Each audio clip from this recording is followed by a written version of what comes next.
에베소서 5장 21절. 에베소서 5장 21절입니다.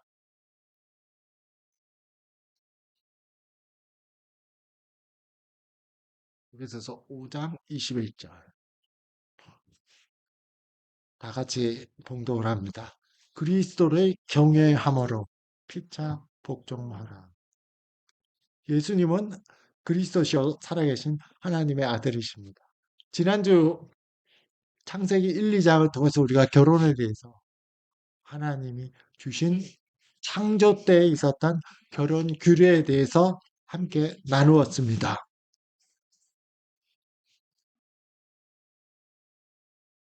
자, 여기서 우리가 한번 간단하게 지난주에 있었던 말씀을 한번 보도록 하겠습니다. 어, 창조를 하시고 하나님이 다 좋았더라, 좋았더라. 다 창조하시고 심히 좋았더라. 베리 굿이었는데 아담을 창조하신 다음에 아담에게 처음으로 독초하는 것이 혼자 사는 것이 좋지 않다. 낫굿을 처음으로 말씀하셨고 그 사이에 동물들의 이름을 짓는 사역이 있었습니다. 하나님은 생육하고 번성하는 것이 결혼을 통해서 생육하고 번성해서 서로 배우자 간에 돕는 배필이 서로 간에 친밀한 우정을 나누는 돕는 배필로 가정을 이루고 가정 또 가족 단위 이런 공동체를 통해서 하나님이 이 세상을 다스리는 것을 실행하도록 창조 때 그렇게 만드셨습니다. 그리고 아담이 하와를 보고 했던 말, 이는 내 뼈 중에 뼈요 살 중에 살이라. 뼈는 강할 때, 살은 약할 때입니다. 인생을 살다 보면 강할 때도 있고 약할 때도 있고 건강할 때도 있고 병들 때도 있고 부유할 때도 있고 가난할 때도 있습니다. 이럴 때 돕는 배필은 서로 협력하는 우정의 동반자가 되어야 된다는 것과 자 결혼을 직접적으로 말씀하셨던 부모를 떠나 그리고 승자가 부모를 떠나 여자와 합하여 떠나서 합하여 이 모든 것이 언약적 관계에 쓰였습니다. 이와 마찬가지로 결혼 관계는 하나님 제정하신 서로가 서로에게 충실해야 되는 언약적 신실함의 그런 충실한 관계로 들어가는 것입니다.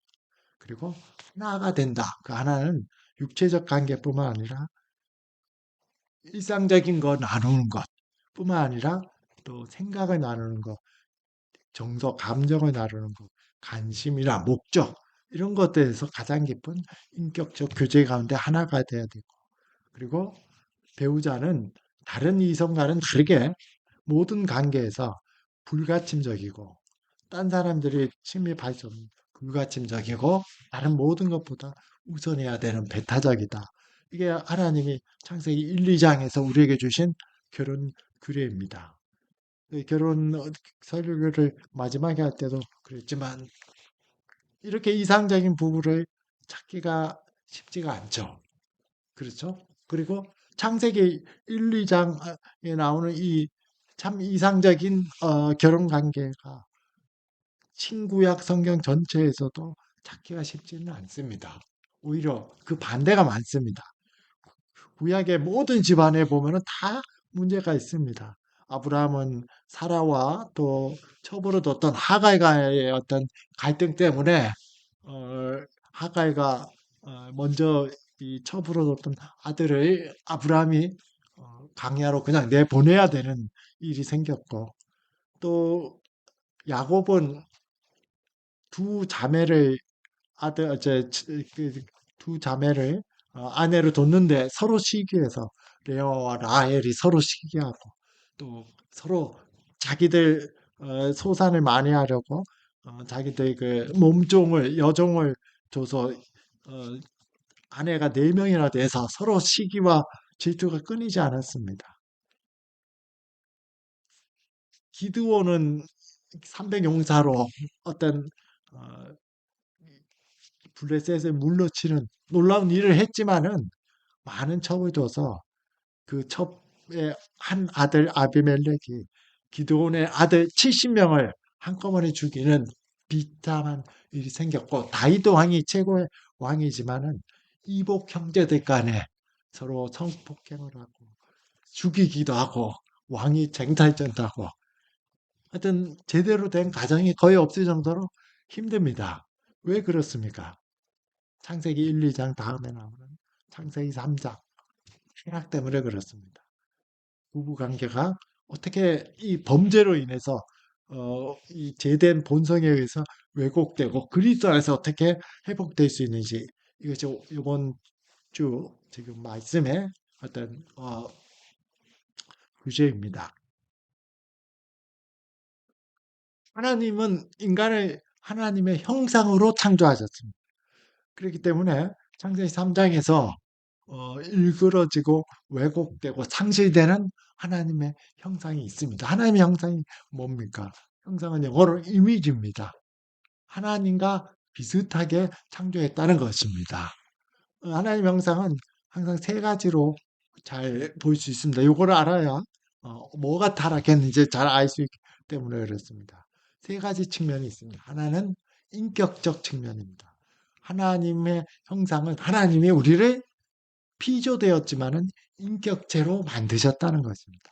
우리 하나님은 하나님과 대화를 할 수 있죠. 인간과의 대화를 할 수 있죠. 이런 것은 다 인격적 관계를 할 수 있고 하나님이 인격체시기 때문에 우리도 인격체로 창조했습니다. 그래서 모든 것은 어, 나와 내 자신과의 관계, 그것으로 인해서 하나님과의 관계, 또 다른 사람과의 관계, 세상과의 관계, 이 세 가지 관계 속에 우리에게는 다 있습니다. 이 관계를 형성하는 인격적 측면, 이것은 대단히 중요한데, 적용 면에서 다시 한번 나눌 것입니다. 그리고 또 하나는 실제적인 측면입니다. 하나님은 사랑이 많으시고 자비가 있죠. 우리도 사랑이 있고 자비가 있습니다. 하나님이 공의롭죠. 우리도 공의가 있습니다. 그러나 하나님이 가지고 계신 전지전능.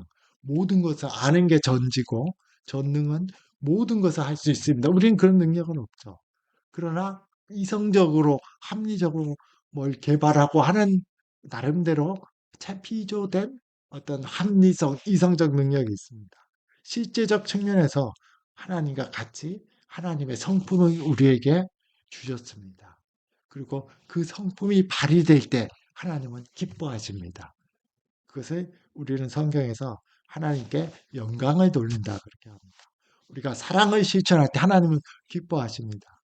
우리가 공의를 실천할 때 하나님 기뻐하십니다.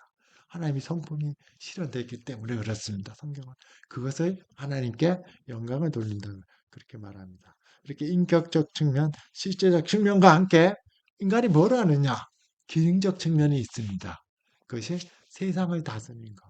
그래서 순수하게 농사 짓고 가축 돌보는 것뿐만 아니라 여러분들이 하는 세상에서 하는 모든 직업적인 일들을 통해서 똑같습니다. 그것을 통해서 하나님의 대리자로 세상을 다스립니다. 그러나 타락했을 때 일을 하는 것은 하나님의 축복이지만은 세상을 다스리는 것은 축복이지만 가만히 있는 땅이 저주를 받아서 가시와 엉겅퀴를 냅니다. 그리고 아무리 작은 일도 이마에 땀이 맺혀야 애를 써야 그 수확이 있습니다. 노동의 조건이 바뀌었죠.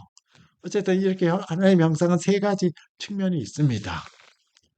그런데 타락했을 때 이것이 어떻게 왜곡됐는지를 창세기 3장을 통해서 우리가 볼 수 있습니다. 아담과 하와가 하나님이 금지했던 말씀을 어기고 선악과를 먹었을 때 2장 3장 3장 7절에서 이렇게 나옵니다. 이에 그들의 눈이 밝아져 자기들의 벗은 줄을 알고 무화과 나무 잎을 엮어 치마로 삼았더라. 벗은 줄을 알고 무화과 나무에 잎을 엮어 치마로 삼았습니다. 바로 그 앞에 2장 마지막은 아담과 그의 아내 두 아내가 벌거벗었으나 부끄러워하지 아니하니라. 벌거벗었으나 부끄러워하지 않은 것은 육체적인 면도 포함하지만 모든 것을 서로 오픈했지만은 부끄러워할 게 없었습니다.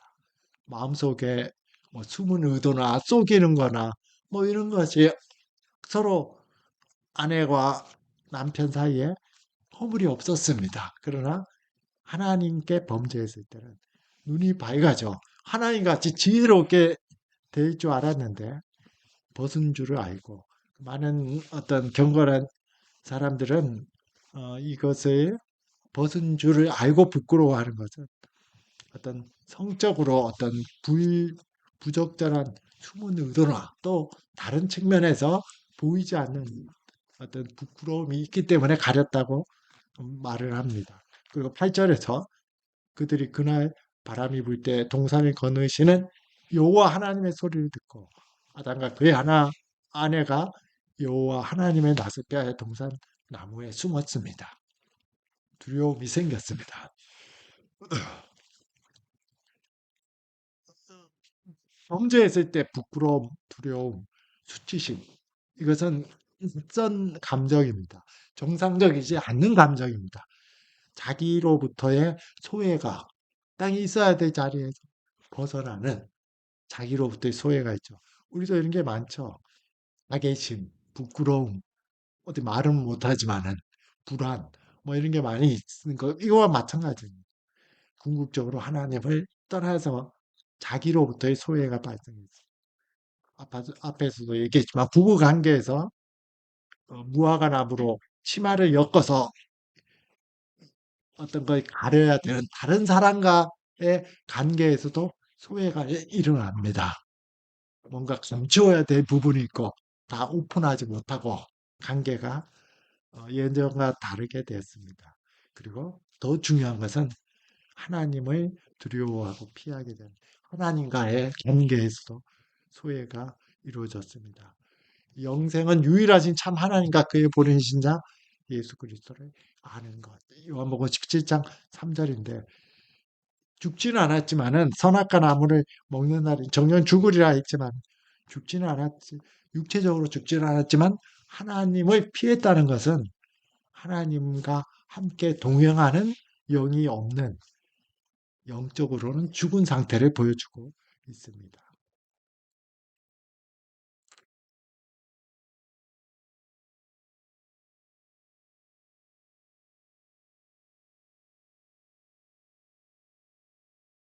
창세기 3장 10절에서 이어지는 데서 하나님 말씀하십니다. 내가 동산에서 하나님 소리를 듣고 내가 벗었으므로 두려워서 숨었나이다. 하나님이 내가 어디 있냐 말했을 때 아담이 했던 말이 이렇게 나옵니다.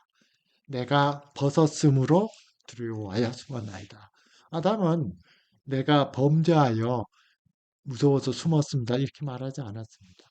내가 두려워하여 범죄하여 숨었습니다.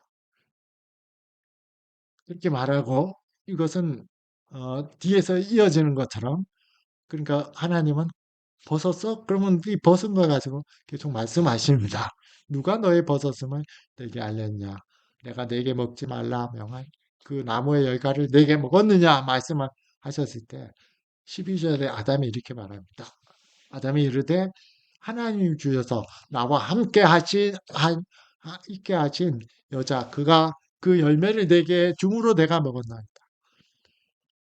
내가 잘못은 했는데 여자가 나에게 줘서 내가 먹었어요. 여자한테 핑계를 댑니다.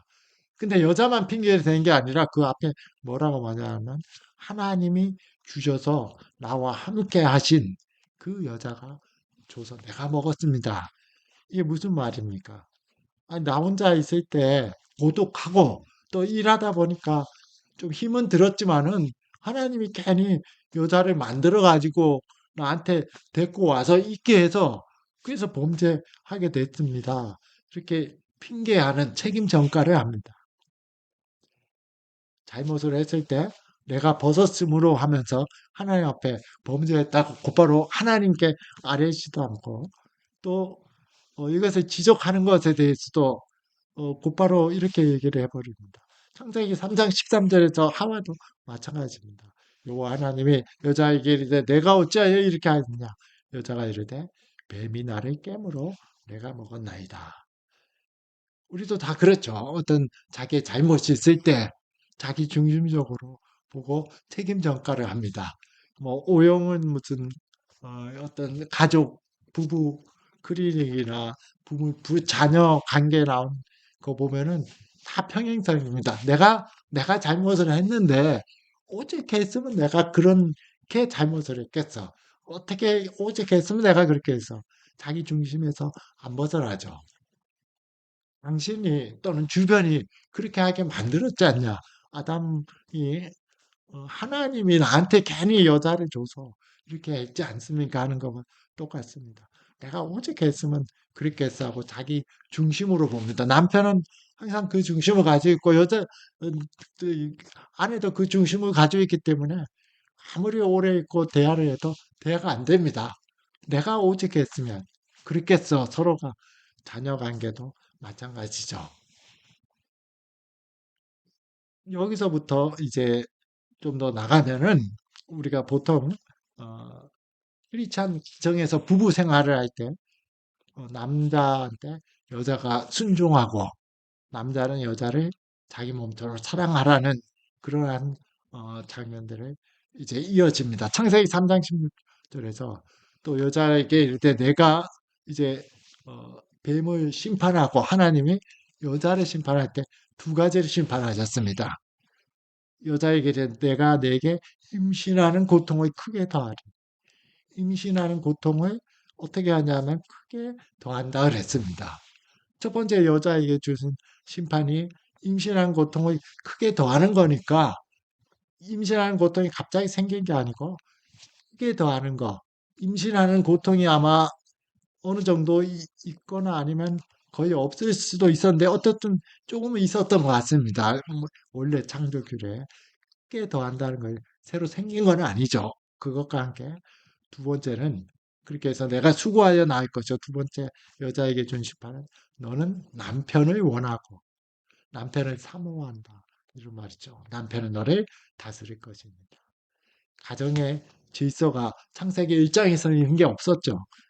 2장에서 규례할 때 서로 한 몸이었는데 어쩌면은 이 타락한 가정, 죄된 본성이 남아있는 남녀 관계에서 더 나쁜 어떤 결과를 초래하지 않기 위해서 하나님은 어, 어떤 자질적인 어떤 위계가 아니라 그 속에서 둘이 있으면 분명히 주도를 하기 마련이기 때문에 그 질서를 주셨다고 볼 수가 있습니다. 이것이 신약 성경에서 디모데전서 2장 13, 14절에서 이렇게 얘기됩니다. 이는 아담이 먼저 지음을 받고 하와가 그 후며 아담이 속은 것이 아니며 여자가 속아 죄에 빠졌습니다. 아담이 속은 게 아니고 여자가 속아 죄에 빠졌고 이제 그 여자의 말을 들었다 이거죠. 이것을 가지고 많은 지금 보수적인 교회에서는 교회에서 여성 안수 여성 목사를 금지합니다. 왜냐하면은 아담이 속은 것이 아니요 여자가 쏘아 죄에 빠졌습니다. 그 앞에 이렇게 나옵니다. 여자는 일체 순종함으로 조용히 배우라. 여자가 가르치는 것과 남자를 주관하는 것을 허락하지 아니하노니 오직 조용할지라. 이는 아담이 먼저 지음을 받고 하와가 그 후며 그리고 아담이 속은 것이 아니라 여자가 쏘아 죄에 빠졌습니다. 나오고 신약 성경에서 결혼을 그리스도와 교회와 비교할 때 에베소서 5장 24절에 그러므로 교회가 그리스도에게 하듯이 교회가 그리스도에게 어떻게 합니까? 머리된 그리스도를 에게 전적으로 순종하죠. 하듯 아내들도 범사에 자기 남편에게 복종할지니라. 남편들아 아내 사랑이를 그리스도께서 교회를 사랑하시고 그 교회를 위하여 자신을 주신 같이 하라. 남편은 어, 십자가에서 자기를 준 그리스도처럼 아내를 사랑하고 또 교회가 그리스도를 사랑하는 것처럼 범사에 사랑하라 이렇게 말하고 있습니다. 이것은 타락 가운데 준 결혼 생활일 수도 있고 그렇지 않을 수도 있습니다. 이 많은 또 당시에 가부장적인 문화 속에서 준 것일 수도 있고 아닌 것일 수도 있습니다. 이 말은 뒤에 나오는 예수님 말씀에서 확인할 수 있습니다. 그러면은 예수님께 어떤 사람이 물었어요. 어, 사람이 죽은 다음에 천국에서는 우리 결혼 생활 어떻게 되는지 어떤 그런 것에 대한 질문이 있었을 때 마가복음 12장 25절에 사람이 죽은 자 가운데서 살아날 때에는 장가도 아니가고 시집도 아니가고 하늘에 있는 천사와 같으니라. 결혼 제도는 이 땅에서만 있습니다. 천국에서는 없습니다. 왜 그렇습니까? 결혼은 서로의 배우자가 돼서 어떤 일을 동역하는 것도 있지만은 많은 어, 경건한 그 주석가들이 말하는 것처럼 남자의 남자됨은 여자를 통해서 완성되고 여자의 여자됨은 남자를 통해서 완성됩니다. 남자 여자가 완전히 다르지만은 남자됨이 여자를 통해서 완성되고 여자됨은 남자를 통해서 완성됩니다. 서로의 인격을 완성시켜주는 이 역할을 합니다. 서로가 다름 속에서 갈등을 일으키고 서로가 연합하고 이런 갈등 속에서 서로가 서로를 인격을 형성해주고 완성시켜줍니다. 그리고 그 인격은 사람이 죽었을 때 영화롭게 되는 가운데 완전한 완성이 됐기 때문에 천국에서는 결혼 생활이 없습니다. 그 자체가 완전하기 때문에 그렇습니다. 그렇기 때문에 남편이 아내를 자기 몸처럼 사랑하는 것과 또 아내가 남편에게 복종하는 것은 절대적인 것도 또 항상 있는 것도 아닌 이 땅에서의 어떤 타락한 부부 관계에서 타락한 가정에 주신 하나님의 말씀이 있습니다. 오히려 이것을 통해서 더 발전되는 관계를 성경은 말하고 있습니다. 오늘 우리가 읽었던 말씀입니다. 에베소 5장 21절 그리스도를 경외함으로 그리스도를 믿고 그리스도 안에 우리의 영혼의 닷을 둘 때 피차 복종하는 남편은 아내에게 아내는 남편에게 피차 복종하라. 이러면은 분쟁이 아마 거의 없어집니다. 내가 오직 했으면 내 중심에서 피차 복종하는 거. 아내는 남편에게, 아내는 남편은 아내에게. 근데 어떻게 그것이 가능하면 그리스도를 경외함으로, 경외함으로가 전치사 애니스였습니다. 그리스도 안에서 영어의 인과 같습니다. 그리스도로부터로 되지만은 그리스도 안에 서로가 있을 때, 그 공통적으로 있을 때 서로가 피차 복종할 수 있습니다. 삼각형 비율을 많이 들이죠. 삼각형 밑에 A점과 B점이 떨어져 있고 위로 올라가면 꼭지점이 있죠. 서로가 떨어져 있지만은 서로가 멀리 떨어져 있지만은 꼭지점으로 서로가 가까워지면 가까워질수록 저절로 가까워집니다. 서로와의 간격이. 그것처럼 그리스도를 경외함으로 피차 복종할 수 있습니다. 그리고 이것을 좀 더 많이 얘기한 게 상호 존중과 파트너십에 대해서는 성경에서 얼마든지 얘기합니다. 그래서 어, 여러분들이 결혼 관계에서 그러면 아내는 남편에게 무조건 절대적으로 복종하고 아내가 남편이 굴릴만하냐 뭐 이런 것이 아니라 그것을 넘어서서 그것을 더 넘어서서 성경은 그런 어떤 일시적인 것도 주지만 더 넘어서서 말씀하고 있는 바 그리스도 안에 그리스도를 경외함으로 피차 복종하라는 것과 상호 존중과 파트너십 오히려 더 발전된 단계로 얘기하고 있습니다. 갈라디아서 3장 28절에 너희는 유대인이나 헬라인이나 종이나 자유인이나 남자나 여자나 그리스도 안에서 하나이니라. 그리스도 안에서는 구별이 없습니다. 베드로서 3장 7절에서 남자들에게 이렇게 말합니다. 남편들아 이와 같이 지식을 따라 너희 아내와 동거하며 그를 더 연약한 그릇이요 또 생명의 은혜를 함께 이어받을 자로 알아 귀히 여기라. 너희 기도가 막히지 아니하게 하라 함이라 나오고 고린도서 7장 2절에는 이렇게 나옵니다. 남편은 3절에서 그 아내에 대한 의무를 다하고 아내도 그 남편에게 그렇게 할지라. 아내는 자기 몸을 주장하지 못하고 오직 그 남편이 하며 남편도 그와 같이 자기 몸을 주장하지 못하고 그의 아내가 하나니 이 전제는 지금 어떤 그 앞에 2절에 음행을 피하기 위하여 남자마다 자기 아내를 두고 여자마다 자기 남편을 두라. 어떤 서로에게 의무를 다하고 서로가 자기 몸을 주장하지 못하고 상대방에게 배려를 하라는 것은 분명 여기서는 성적인 관계를 말합니다. 유대인들은 결혼할 때 유대인들 요즘에도 자녀들이 많습니다.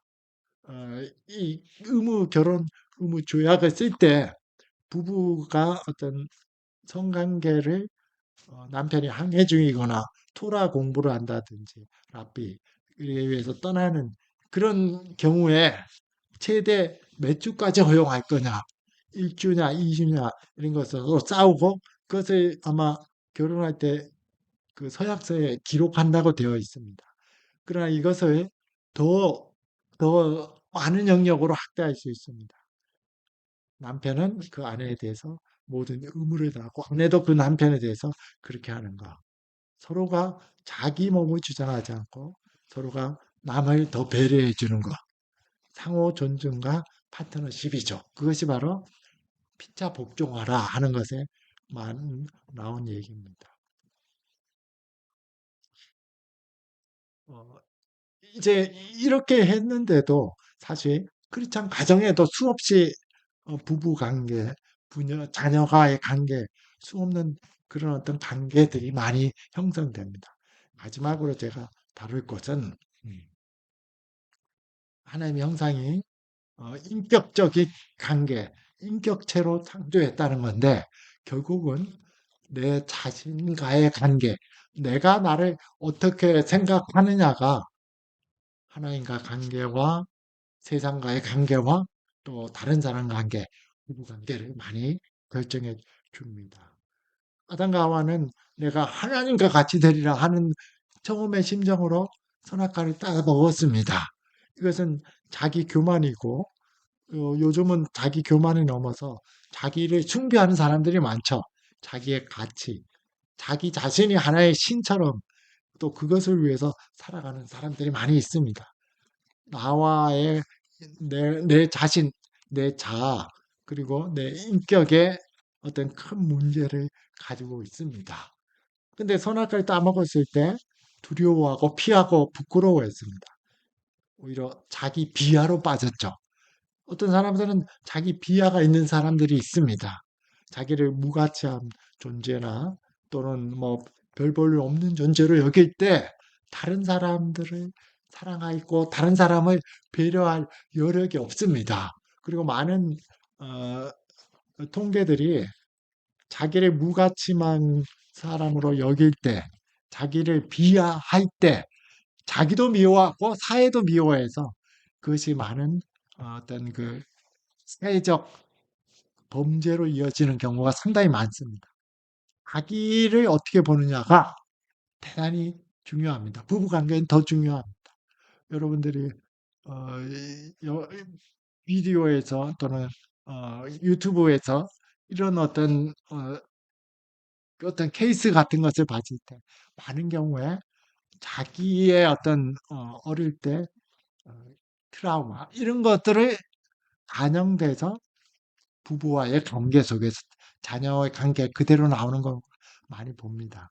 자기가 어렸을 때 못했고 정말 하고 싶었는데 못했던 것을 자녀에게 대신시키는 대리 만족적인 것도 나올 수도 있고 어쨌든 자기를 어떻게 보느냐 이것이 대단히 중요합니다.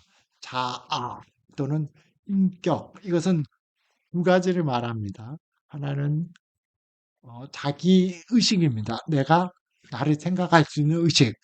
내가 왜 그랬지? 이렇게 하죠. 내가 왜 그때 그런 말을 했지? 생각하는 것은 내가 그때 얘기했던 대상화된 내가 있습니다. 그리고 그 대상화된 나와 내가 같다. 이것이 바로 자의식이고 또 하나는 자기 결정권입니다. 자기 스스로 선택하고 결정하는 게 이게 인격의 요소입니다. 요즘에 현대 정신 분석이나 심리 상담에도 그대로 쓰는 것입니다. 그리고 어떻게 건전한 자아를 가질 것이냐. 이것에 의해서 나머지 모든 조건들이 결정이 됩니다. 그래서 이것에 집중적으로 다음 주에 설교를 합니다. 이 설교를 다음 주에 할 때 여러분들께서는 내가 내 속에 속한 것 중에 받아들이지 못하는 어떤 내가 나에 속한 것 중에 감추고 싶은 것이 있습니까? 과거의 어떤 경험 중에 마음의 상처로 남아있는 어떤 말이나 사건들이 있습니까? 주로 불안의 대상이 되는 또는 두려움의 대상이 되는 건 무엇입니까? 누구한테 말할 필요는 없지만 내 자신 가장 은밀한 깊은 곳에 무엇이 있습니까? 이런 것들을 한번 생각해 보기 바랍니다. 그것을 가지고 그리스도 안에서 이제 하나님의 형상이 회복되는 게 우리가 구원을 받는 거고, 구원받는 것은 하나님의 형상이 점점점 더 발전되는 거, 형상 회복된 자아가 더 발전되는 건데 그 속에서 우리가 어, 어떻게 건전한 자아상을 가지게 되고 그것이 다른 사람과의 관계, 하나의 관계도 바르게 서는지를 설교를 하고자 합니다. 기도드리겠습니다. 살아계신 아버지 하나님, 오늘 우리가 어, 하나님 말씀을 떠나 범죄했을 때 자기 자신과 그리고 하나님과 그리고 다른 사람과의 관계가 단절되고 소외되는 것을 발견했습니다. 아버지 하나님, 이제 내 자신을 되돌아보기를 원합니다. 그리스도의 형상을 회복시켜 주는 것이 구원이고 그것이 충만해지는 것이 그리스도인의 삶입니다.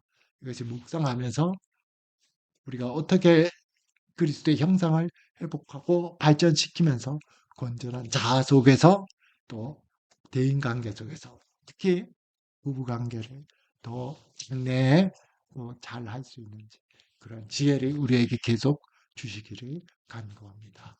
예수 그리스도의 이름으로 기도드렸습니다. 아멘.